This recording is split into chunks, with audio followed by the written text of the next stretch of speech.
Tingnan po natin, ano mas healthy dito? Spinach, ito yung parang local kangkong natin, versus kale. Narinig nyo na ba ang kale? Sikat na sikat ngayon ang kale. Mahal lang yan, pero sasabihin nila superfood, pinakamagandang gulay daw siya. Tingnan natin kung may laban ang mga local natin na spinach sa kale. Malalaman natin ang benefits ng bawat isa. Yan, fight sila kale versus spinach. So, pareho silang maganda, pareho silang gulay, di ba? Good for the heart, di ba? Kasi nga, mababa sa asin, kakababa ng cholesterol, walang cholesterol, good for the brain. Maganda rin for diabetes. Ang baba ng calories niya, parang mga 30 calories lang siya. Di ba? Pero hindi sila pareho-pareho. Parehong dalawa. Tingnan muna natin ang spinach. Okay? Mababa, 20 to 30 calories isang cup. Ang kanin nga natin, 200 calories eh. Dito, 20 lang. No? Walang cholesterol, maganda sa puso. Low fat siya. Walang sodium, mababa din sa sodium. So, napakaganda. At may fiber siya. Ito mahalaga, itong fiber. Ang maganda kasi sa fiber, pag maraming fiber, maganda sa pagdumi, bawas colon cancer. Tsaka itong fiber din, ang nagpapababa ng cholesterol at blood sugar natin. Kaya sobra ganda ang gulay. Medyo unli yan. Pwede kayo kumain ng marami, basta gulay. Tingnan nyo yung nutrition ng spinach, di ba? Kaya nga si Popeye, di ba? Napapanood yung cartoon ni Popeye. Pag nangihina na siya, kakain siya ng spinach, bigla siyang lalakas. Dito nila nakuha yan kasi sobra daming vitamins and minerals ang spinach kumpara sa ibang mga gulay. Pero yung kale, malakas din ha. Kasing lakas siya or mas malakas pa. Ang spinach, tignan mo ang vitamin K niya. 400% of your daily needs. Isang cup nito, sobra-sobra na sa kailangan mo for the day ng vitamin K. Vitamin K para magbuo yung dugo. Kung may bleeding ka, hindi tuloy-tuloy ang pagdugo. Vitamin A, ang taas, 52% para luminaw ang mata, gumanda immune system. Yung mga ibang gulay na mga ine-explain ko dati, mabababa lang lahat to. Mabababa. Mabababa yung mga numbers nila, para mga 10% lang. Ito, 52%. Vitamin B9, 49%. Vitamin C, 31%. B2, 15%. Pati minerals niya, manganese, magnesium, iron, 15%. Copper, potassium, calcium, matataas lahat. So talagang siksik siya kasi nasa kulay. Green leafy siya talaga. Very green, very leafy na vegetable. Hindi tulad ng mga upo o sayote, medyo maano yung kulay, kaya mas mahina kumpara dito. Spinach, vitamins, minerals, antioxidants, pwede sa arthritis, pwede ito sa senior. Bawas cancer, lalo na colon cancer, nakakapayat, pwede sa osteoporosis, di ba?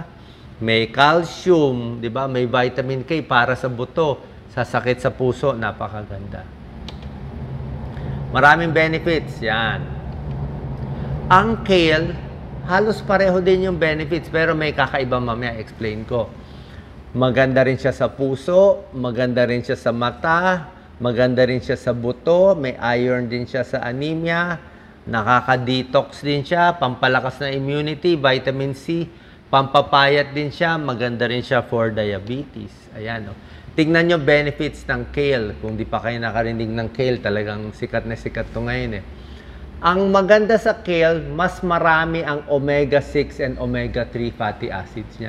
Isip natin yung mga may omega-3, omega-6, pang ano lang yan, di ba? Pang isda lang, pang salmon.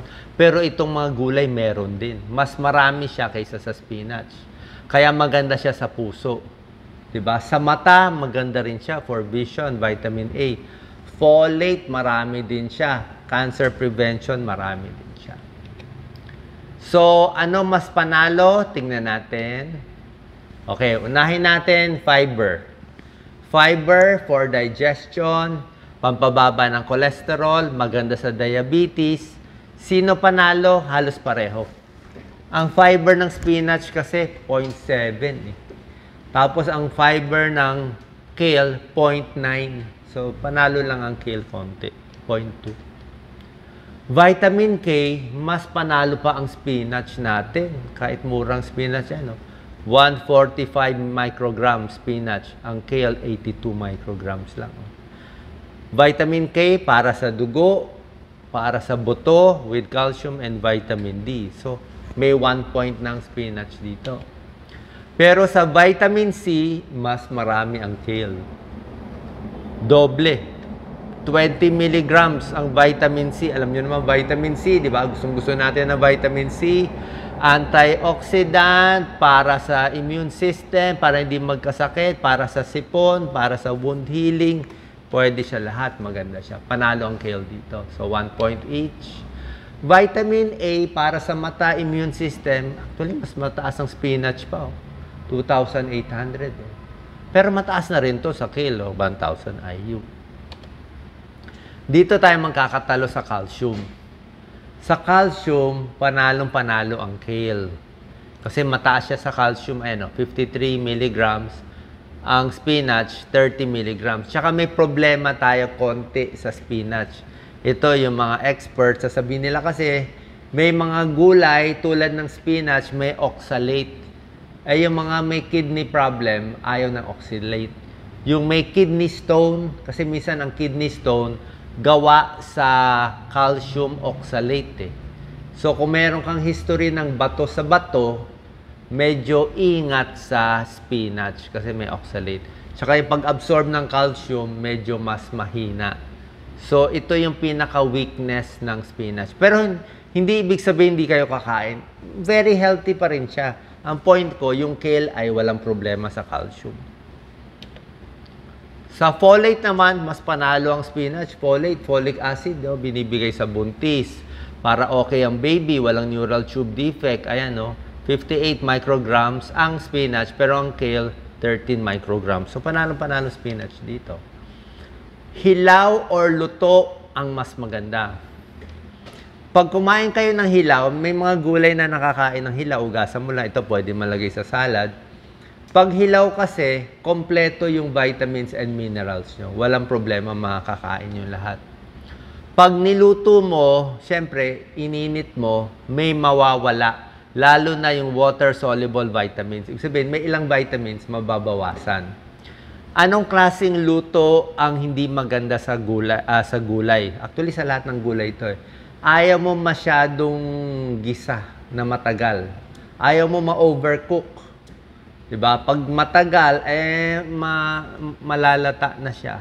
Ayaw mo rin i-boil ng matagal, nawawala din. Ayaw mo rin maraming sarsa masyado. Pag maraming sarsa, din na napun. Unless kakainin mo lahat ng sarsa. Diba? So, kailangan medyo half-cook lang o medyo mabilis lang ang luto.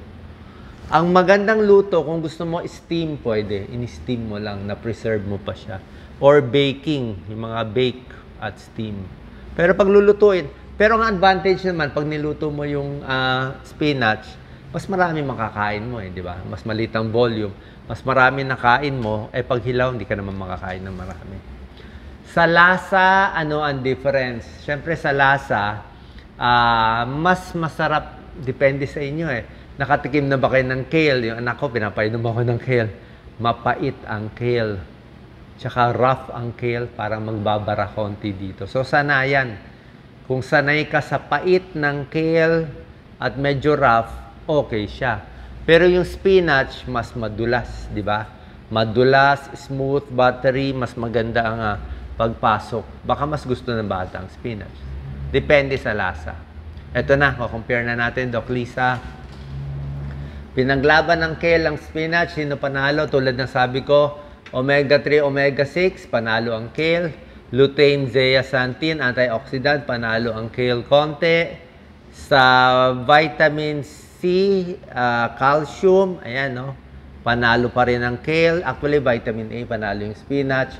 Pero maganda rin naman yung spinach sa vitamin E, folate, iron, potassium. Yan. Halos kalahati, panalo ang spinach, kalahati panalo ang kale. Kale has more calcium and vitamin C. Spinach, mas maraming folate, vitamin E, vitamin K. Depende nga kung anong mas kailangan ng katawan mo. Kung mas kailangan ng katawan mo, let's say buntis ka, gusto mo folate, spinach tayo. Kung kailangan mo vitamin A, vitamin K, di mas spinach tayo. Pag mas gusto mo calcium, vitamin C, kale. Tsaka tulad nga ng sinabi ko, ang spinach, may konting oxalate, may maliit lang naman na chance, lalo na kung may kidney stone kayo, na nasabihan kayo may kidney stone, medyo mas ingat lang doon sa spinach. Pero para sa akin, parehong very healthy. Okay? Sino ang winner? Dahil dun sa calcium issue at kidney stone issue, sa tingin ko, mas ipapanalo pa rin natin yung kale. Pero kung sa lasa, mas marami makakain kong spinach. Okay po? Sana nakatulong tong video at kumain tayo ng mas maraming gulay tulad ng kale at spinach. God bless.